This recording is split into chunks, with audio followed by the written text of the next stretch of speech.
Kembali lagi di channel kami, Jejak Bertuang. Pada kesempatan kali ini, kami akan mengupas tuntas peristiwa terbelahnya bulan sesuai dengan kitab Mu'tabar yang termuat hadis Nabi serta penelitian ilmuwan terkini. Namun sebelum itu, silakan subscribe dan klik tombol lonceng dan tonton video ini sampai selesai agar kita tahu kebenaran dan keagungan Sang Pencipta langit dan bulan. Benarkah Rasulullah SAW pernah membelah bulan? Tak sedikit orang yang menyaksikan kebenaran Nabi Muhammad SAW membelah bulan, serta ragu akan peristiwa yang benar-benar di luar nalar. Kejadian luar biasa ini masih mengundang tanda tanya. Apakah benar rembulan pernah terbelah atau hanyalah sebuah karangan? Kebanyakan pula dari kita tertarik untuk mengaitkan dan mempelajari secara sains atau secara ilmiah kebenaran suatu hadis atau kitab suci Al-Quran. Disebutkan di dalam kitab Durratun Nasihin bab mukjizat Nabi Muhammad SAW karya Syekh Utsman bin Hasan bin Ahmad Asy-Syakir Al-Kubuwi, dikisahkan pada masa jahiliyah, tepatnya di daerah Syam, hidup seorang raja bernama Habib bin Malik. Sang raja adalah raja yang fanatik dalam menyembah berhala. Pada mulanya dia adalah raja yang sangat benci dan menentang agama yang didakwahkan oleh Nabi Muhammad SAW. Hingga pada suatu hari, paman Rasulullah SAW yang sangat membenci beliau, yaitu Abu Jahal, menulis surat yang ditujukan kepada Raja Habib. Isi dari surat tersebut adalah perihal Nabi Muhammad SAW. Setelah surat tersebut sampai di tangan raja, membuat si raja penasaran dengan sosok Nabi Muhammad SAW. Kemudian Raja Habib bin Malik membalas surat dari Abu Jahal bahawa dia akan berkunjung ke Mekah. Hingga pada hari yang ditentukan, Raja Habib bin Malik membawa 1000 pasukan ke Mekah. Kemudian dia mengirim utusannya untuk menemui Abu Jahal, memberitahukan bahawa dia sudah sampai di Mekah. Maka Abu Jahal menyambut kedatangan Raja Habib bin Malik bersama dengan pembesar Quraisy.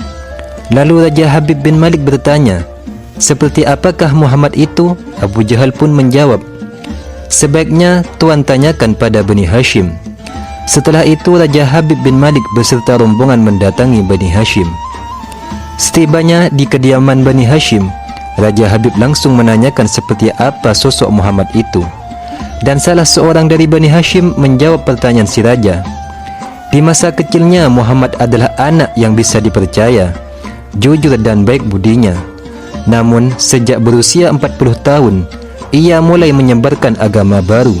Dia menghina Tuhan-Tuhan kami dan juga menyepelekannya. Dia menyebarkan agama yang bertentangan dengan agama warisan nenek moyang kami.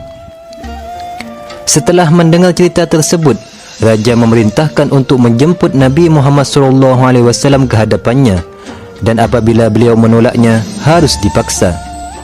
Dengan menggunakan jubah merah dan sorban hitam serta ditemani oleh Khadijah dan Abu Bakar, Nabi Muhammad SAW memenuhi undangan raja.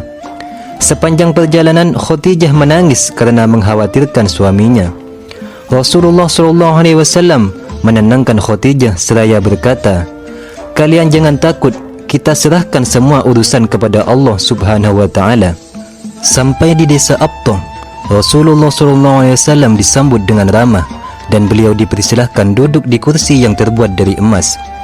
Ketika Rasulullah SAW duduk di kursi tersebut, memancarlah cahaya kemilau dari wajahnya yang berwibawa, sehingga siapapun yang melihatnya akan terkagum dan tertegun.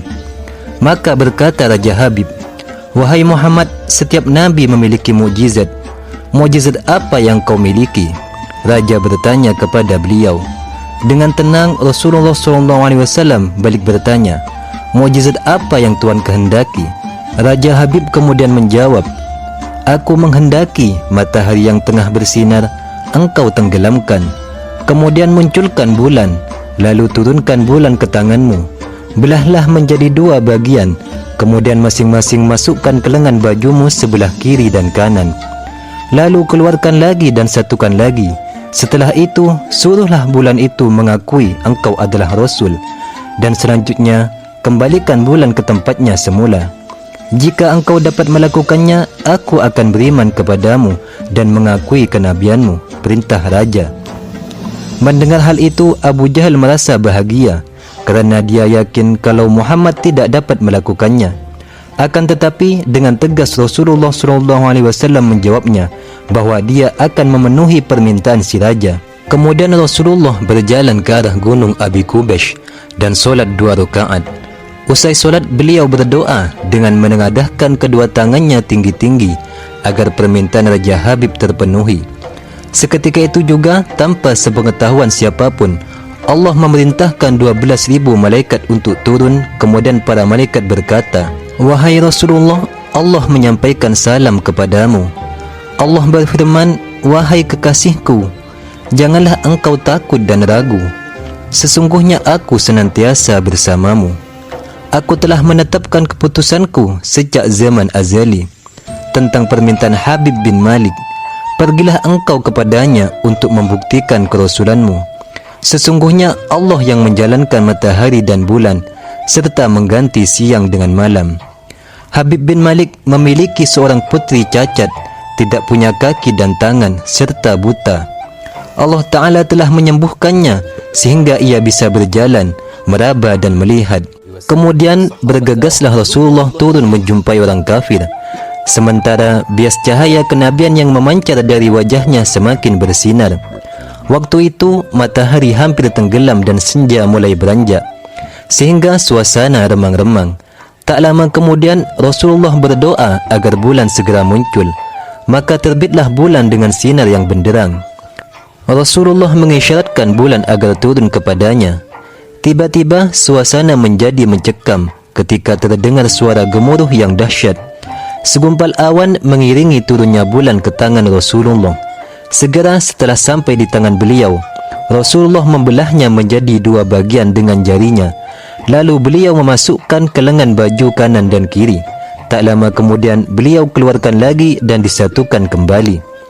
Bersamaan dengan itu bulan mengeluarkan suara, "Asyhadu an la ilaha illallah wa asyhadu anna Muhammadan abduhu wa rasuluh."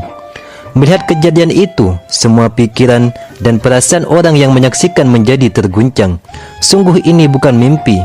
Namun raja belum mempercayainya. Lalu dia meminta syarat untuk menguji Rasulullah SAW. Belum sempat raja melanjutkan ucapannya, Rasulullah memotong pembicaraannya. "Engkau memiliki putri yang cacat bukan? Sekarang Allah telah menyembuhkannya dan menjadikannya seorang putri yang sempurna." Raja Habib terkejut. Seketika dia berdiri dan mengucapkan 2 kalimat syahadat sebagai bentuk saksi bahawa dia mengakui tidak ada Tuhan selain Allah dan tidak ada sekutu baginya. "Dan aku bersaksi sesungguhnya Muhammad adalah utusan Allah." Menyaksikan itu Abu Jahal kecewa, namun Raja Habib tidak menghiraukannya. Dia bergegas pulang dengan rombongannya. Sesampainya di gerbang istana, dia sudah disambut oleh putrinya, dan dia melihat bahawa putrinya benar-benar menjadi putri yang sempurna. Kemudian putrinya juga masuk Islam dan menjadi muslimah sejati. Dia berkata kepada ayahnya bahawa dia bermimpi bertemu laki-laki tampan dan mengatakan bahawa apabila kamu menjadi muslimah sejati, maka anggota tubuhmu akan lengkap. Lalu masuk Islamlah si putri raja, dan sang raja pun bersujud sebagai bentuk rasa syukurnya kepada Allah Subhanahu wa Ta'ala. Sedangkan dari sisi sains, Badan Antariksa Amerika atau NASA telah menemukan retakan yang terlihat jelas di permukaan bulan. Saat ini berbagai teori telah diusulkan untuk menjelaskan penyebab terjadinya retakan tersebut. NASA menyebutkan fenomena ini sebagai retakan yang tersambung.